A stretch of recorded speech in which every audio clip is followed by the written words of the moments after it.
Welcome in to the Ostrom Avenue podcast. It's been a long and busy week for everybody here. Basketball offseason in full effect. Some transfers, some freshman signings, women's lacrosse, men's lacrosse, crazy triple header weekend with spring football in the dome. That all behind us now. We're looking ahead to Colgate and Boston College coming up tonight. We're recording this on Thursday. Syracuse women's lacrosse, big game. Um, I guess this afternoon because they start at 5. So that'll be a fun one. Maybe Syracuse can finish its regular season off strong. I, you know, I think we can finally have excitement when we're talking about the weather. I mean, oh boy, has it been Yeah, dude. nice. Like Holy this cow. is peak weather. We're getting 70s and consecutive days, maybe even three. We might be starting a streak of Griff, 70-degree I don't days. want to cut you off, but I saw 80 in the forecast this week. Oh, I There's a mean, chance we touch 80. okay, don't get my hopes up, but it could happen. It could happen. Yeah, well, unfortunately, if it touches 80 this weekend, I won't be here. I'm off to Las Vegas for the weekend, for an academic trip, I would say. Um, and I'm not 21 yet, so I'm not going to enjoy the full Vegas experience. Maybe that's a good thing for our listeners. That we will have a podcast next week. I can confirm that. But it's been busy, like we mentioned. Syracuse men's basketball has been busy. So, Jerry McNamara has his staff. We talked about that last week. They added a member to its staff, director of alumni and player engagement, Ryan Blackwell, who's has some connections to Syracuse. Obviously, spent last season with Siena with Jerry McNamara, but more so on the players' side, there's a couple of names that have joined the Orange this week. I want to start with my guy. I think this might be my guy for next season. I'm not gonna like predict anything or jump the gun on that a little bit just to see who else Syracuse gets. But Ryan Mesh, little 6 foot point guard from Chittenango, New York, local kid, was a top 150 prospect according to 24/7 Sports. Previously committed to Siena, 4-star recruit.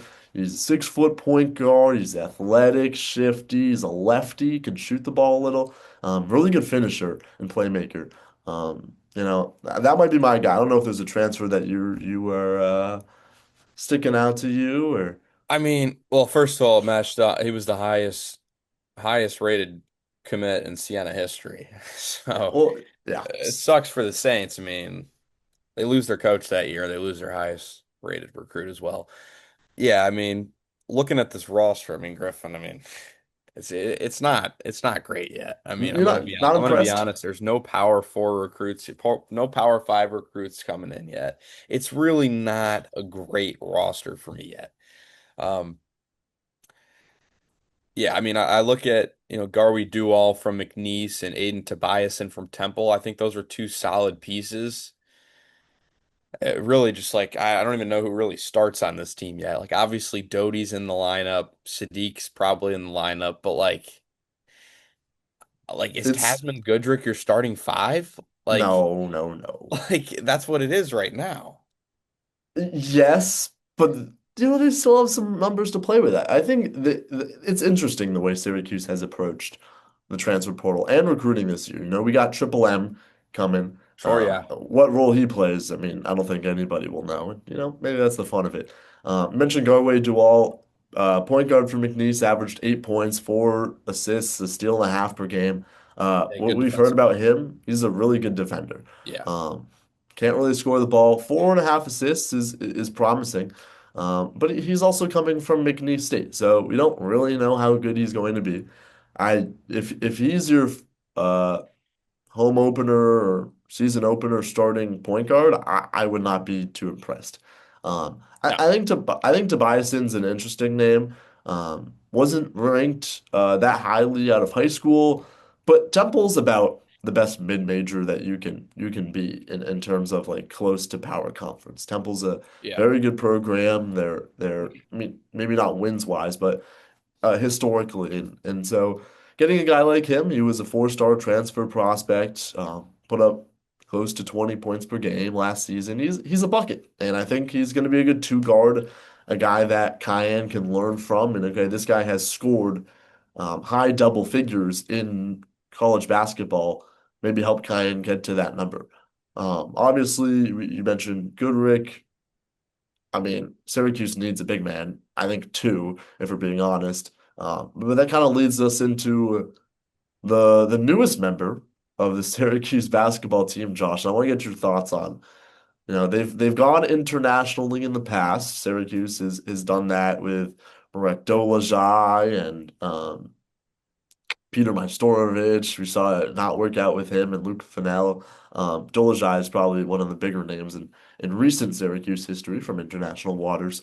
But I'm again just like with Triple M, we're gonna probably butcher this, but Abdramain Sibi is probably how I'm gonna say it until we get an official Abdramane, word. maybe? Yeah, Abdraman? Abdraman.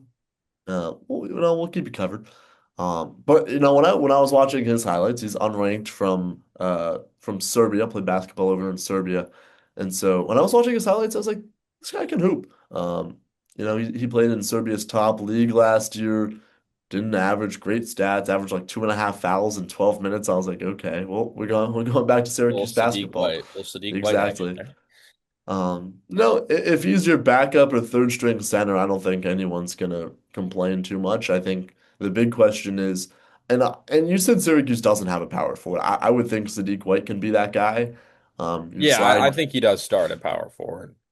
I just like Yeah, it just feels like it's just 8 or 9 players right now. It just doesn't I feel like agree. there's really much like I mean, it's hard to say there's no chemistry because like obviously that's like not really true because I mean every team is brand new right now. I mean, there's teams where there's like no returners at all, and Syracuse has 2 returners. But yeah, I mean, is Sibby gonna play a lot his freshman year? Like I don't know. It's interesting because I mean, Sheffing Diawara was a 7-footer, but he wasn't even in the rotation last year. I mean, you had Will Kyle at 6'9". He was your tallest player. So you get a guy like Sibby who's, 7 feet tall. Maybe he does press the rotation for some minutes next year. And I mean, honestly, with how little I would say the expectations are for year one, I think there's a Well, good chance we see a good mix of everyone in year one because I mean, you look at what McNamara did at Siena in year one. I mean, it was really just about, kind of changing the focus of that program and kind of setting them up for year two. I mean, I know you it's your senior see. year, Griffin. I know it's your senior year, and, Okay, and okay. you're really looking forward to Syracuse winning the national title. I'm here to tell you it's probably not going to happen. But, so you still think the expectations are going to be low for year one? Now, let me add something to that. I think both last year and this year, you only kept two players. Now, last Well, year Noah you kept Lobdell is still on the roster, so it's technically 3. two rotational players. Happy. Um, but last year it was JJ Starling, who was coming off a very promising year and showing that, okay, maybe he can take that next step. Now, obviously, it didn't happen. But also Donnie Freeman, who was the highest ranked recruit since Carmelo, a very talented ACC player. And so you're like, okay, if those are the two guys I'm keeping, I'm happy.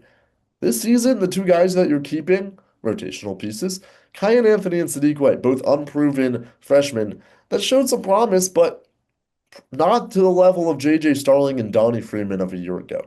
So, like, yeah, Syracuse has some work to do to build this roster.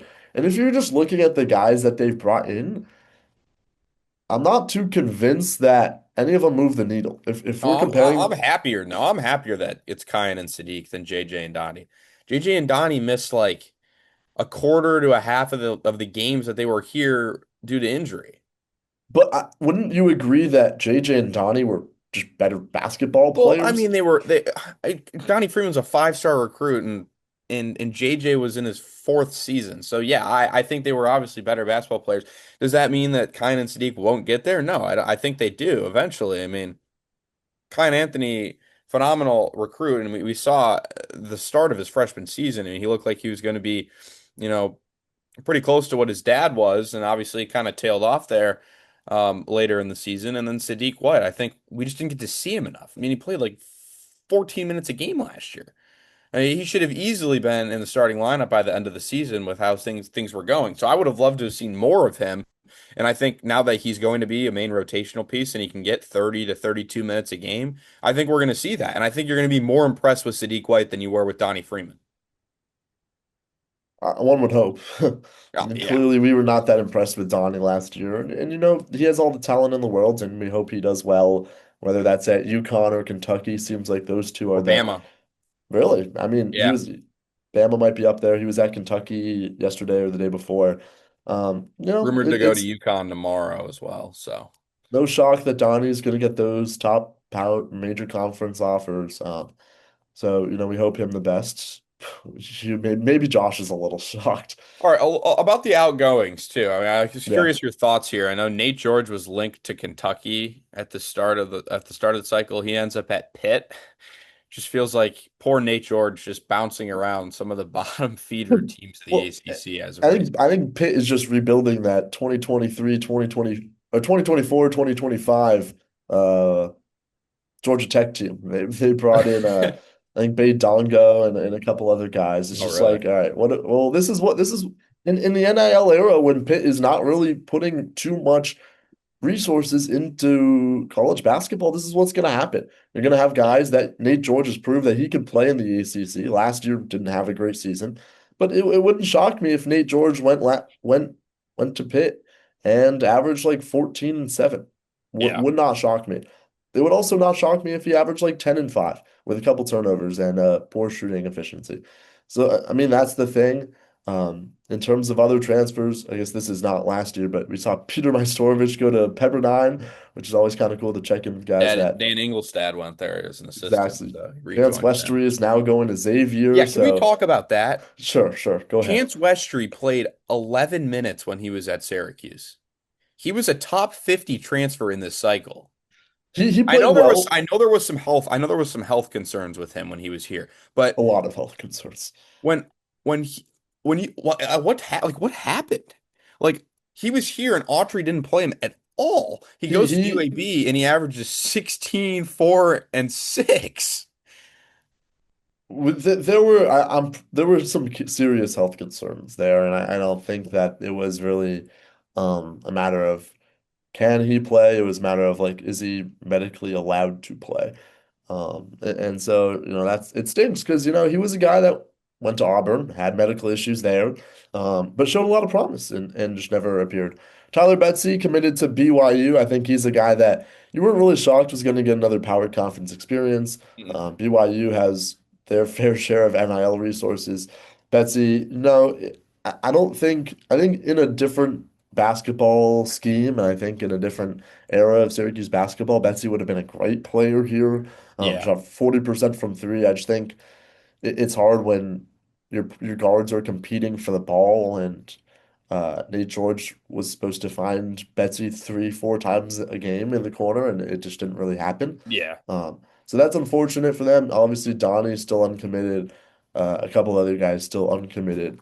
But Yeah, that's really throw in all. Luke Fennell as well. He was a guy that entered pretty early. Just kind of an interesting one. I thought he was a wild card. Maybe he could end up at Syracuse when it's all said and done, but nothing from him yet. And then obviously your boy Kier Soare.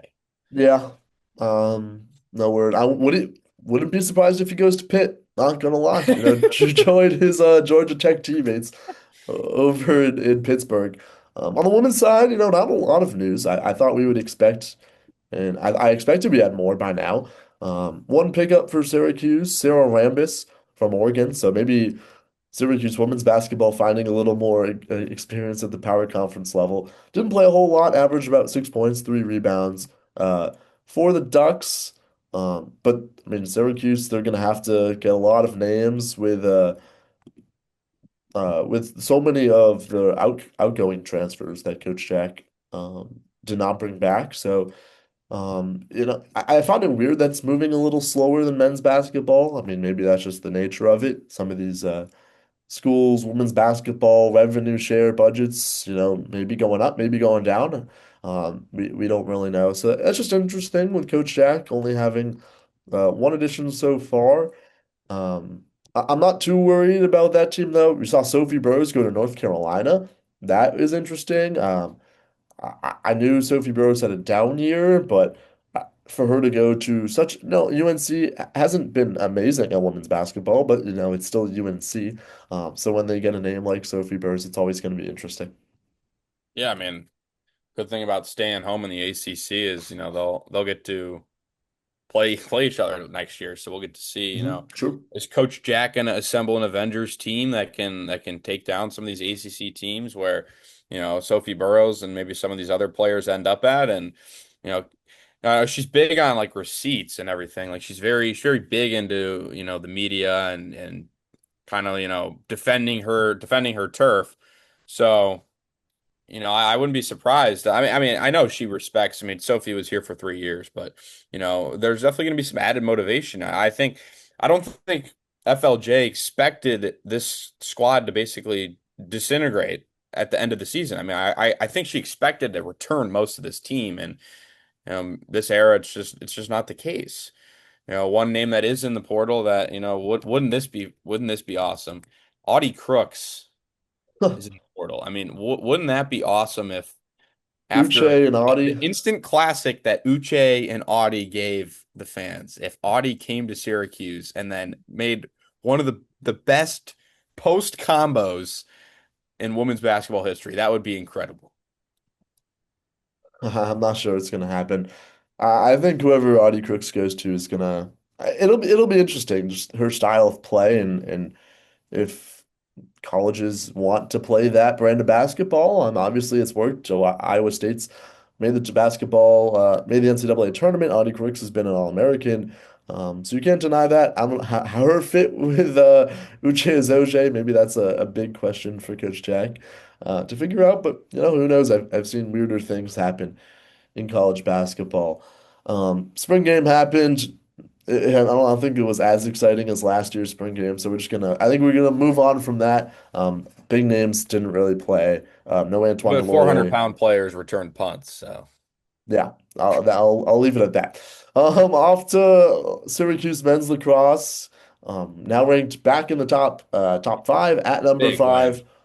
A huge win over Lars. Virginia. I was blanking for a second. Over Virginia, 14 to 9 win against Lars Tiffany. If you want to listen to our interview last week, make sure to do that with Coach Tiffany, previewing that game.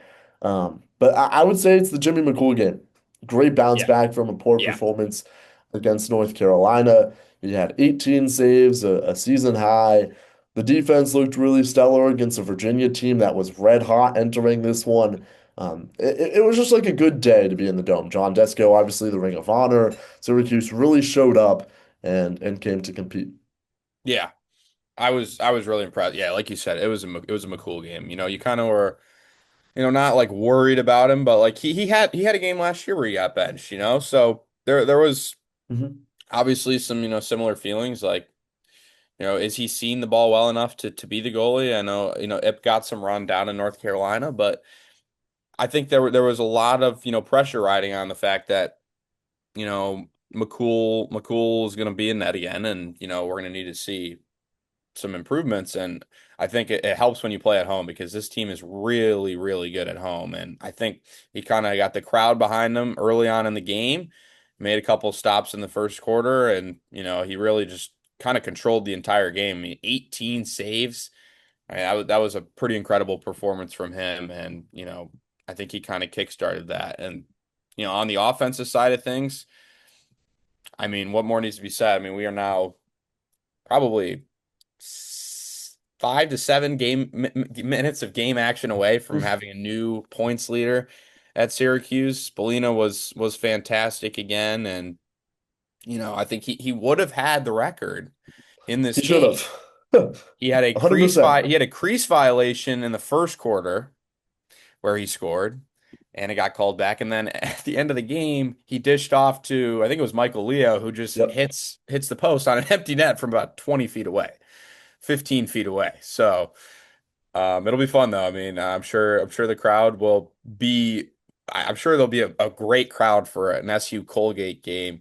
And I wonder if any of the Powells will be in attendance for that. That surely will be fun to have legends in the dome back-to-back weeks.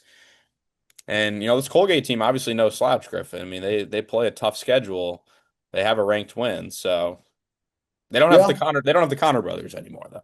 no, that's the big thing. Last year, they went 10-8, made the NCAA tournament, won the Patriot League, lost to Penn State in the first round of the NCAA tournament.